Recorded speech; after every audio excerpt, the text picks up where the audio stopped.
Kilala nyo ba si Mikey Gustos? Is there no F sounds? Filipino, Philippines, family, snowflake? Isa siyang kilalang YouTuber na ngayon nagkaroon ng kanyang dream house. Tignan nyo kanyang dream house. Grabe, para talagang hotel sa laki na nagkakahalagang 45 million to 65 million pesos. Ano kayang one skill na meron si Mikey na wala tayo? Paano niya nagawa yan? Kung gusto nyo malaman, nako, panoorin nyo tong video na ito. Hi there, this is Shinkitan, your pambansang wealth coach. Alam nyo ba ito? Let's get right into it. Si Mikey Gustos, ang Filipino-Canadian, ay dati po talagang kargador. Ay, naghirap-hirap to. And then I moved to become a cargador, lifting big boxes at 4 a.m. in the morning into restaurants. Pero ngayon, sarili na niyang lupa, iba-iba yung collection, higit sa lahat, napakalaki na kanyang smart house. Smart talaga kanyang lahat kasi controlled by voice. Talagang literally living every content's creation dreams. Ano kayang sikreto? Paano ba naging successful?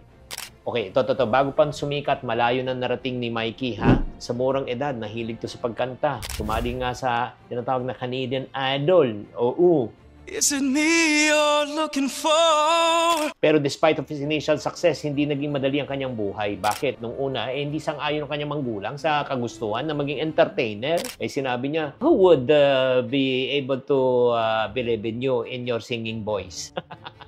Nahirapan din siyang humanap ng trabaho, ha? Siyempre, taga-Canada. At saka, siyempre, may diskriminasyon. Eh, siyempre, because of the itsura na, siyempre, Asian ang dating pa rin. Nalugmok to sa kahirapan for 4 years straight. Alam mo ginawa niya? Ay, nako. Ang ginawa lang niya, nagkakaroket siya, pumupunta siya sa mga bars. Pero nung 2011, na-discover niya isang platform na ang tinatawag po ay YouTube. At nagbago kanyang buhay. Nag-showcase po siya. Una, nagko-comedy skit lang siya. At pero doon, nakilala siya dito sa Filipino channel, di ba? Dito sa Pilipinas dahil sa kanyang antics at na-discover siya sa GMA, di ba? Naging sumali siya sa Bubble Gang, naging DJ rin sa radyo. Oo, at finally, nagkaroon ng sariling YouTube channel. Yung tinatawag nating Ant Channel o yung mga langgam. Alam mo ba, ang nagpayaman talaga sa kanya ay hindi yung pag-aartista, kundi yung mga langgam.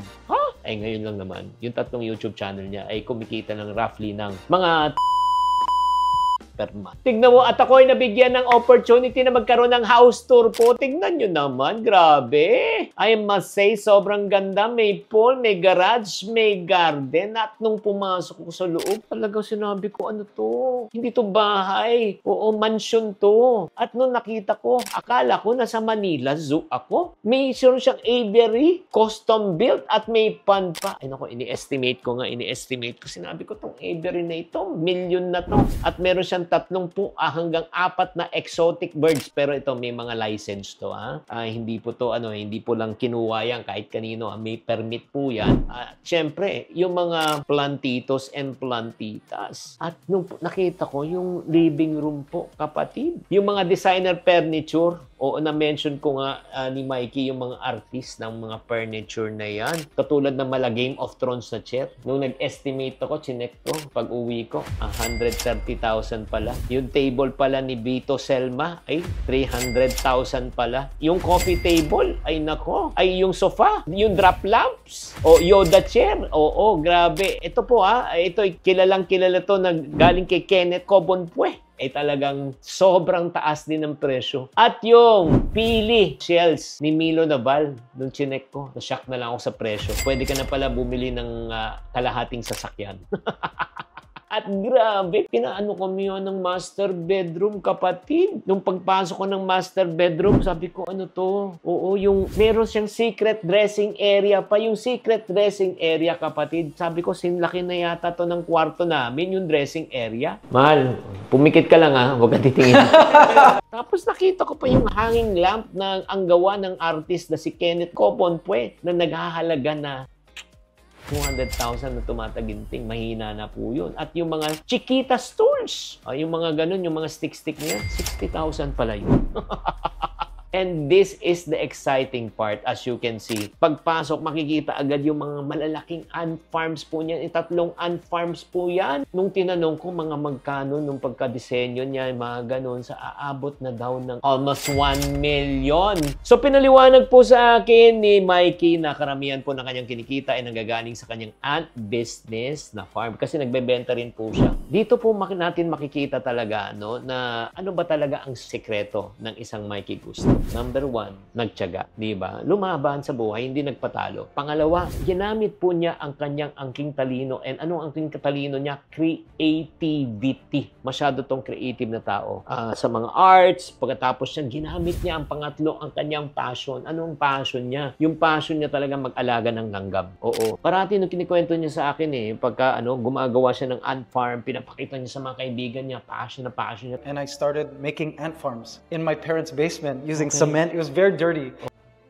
Wala siyang kinikita noon. At doon nga niya na-discover na pwede palang kumita sa YouTube. At sa paggagawa ng ant farm niya, marami rin bumili ng ant farm sa kanya. Ay, siya doon na ninegosyo na niya. Kaya kapatid, kung ikaw may pinagdadaanan ka, bagsak na bagsak ka, 4 na taon siyang depressed, 4 na taon na walang nangyayari sa buhay niya. Kung ikaw ay nade-depress, may pag-asa ka. Hanapin mo lang ang iyong angking katalinuhan, yung creativity mo, yung galing mo. At syempre, turn your passion to become your profession and your profession to become your monetization. Kaya nga si Mikey ngayon ay matagumpay dahil siya po ay nagtiyaga at inalam niya kung saan siya magaling at ginalingan niya at syempre naman nagkapera siya. Pero ito yung masaklat na katotohanan. Hindi lahat ng tao ay katulad po ni Mikey. Pero ito yung alam ko sa buhay. Ang pagyaman po at kaunlaran ay napag-aaralan. At syempre naman, para sa mga taong nagsasabi, Chinky, I wanna be like Mikey pero hindi ko alam kung saan ako mag-uumpisa. And this is where I can come in. I teach people on how to become financially responsible and syempre gumanda ang buhay. I've not helped only one person but I've helped thousands of people to reach their money goals. And I can help you too. Kaya kung ikaw, shout out lang yung mga negosyo struggle at the same time. Kung ikaw isang OFW at gusto mo na talagang mag-for good at makasama ang iyong pamilya, meron akong magandang balita po sa inyo. Bakit? I'm going to have an exclusive 2-day webinar kung saan ibabahagi ko po sa inyo ang proven strategies on how you can have a financial breakthrough. Chinky, sandali lang. 2 days yan. Magkano babayaran ko dyan? Nako, eto lang po. Reality po, kung mag-attend kayo, you have to invest at least 2,000 pesos for this. Pero since tinapos mo tong video na ito, I want to bless you naman in return. I'm going to give this 2-day session to you absolutely for free. Yes, you heard it right. For free. All you have to do is just register sa link sa baba, nasa description po, or type Go Ako. Type Go Ako sa comment section. But you have to do this fast kasi 500 seats lang po ang available. So first come, first serve basis po. Kaya ano pang hinihintay nyo mga ka-friendship? Click the link below or type Go Ako.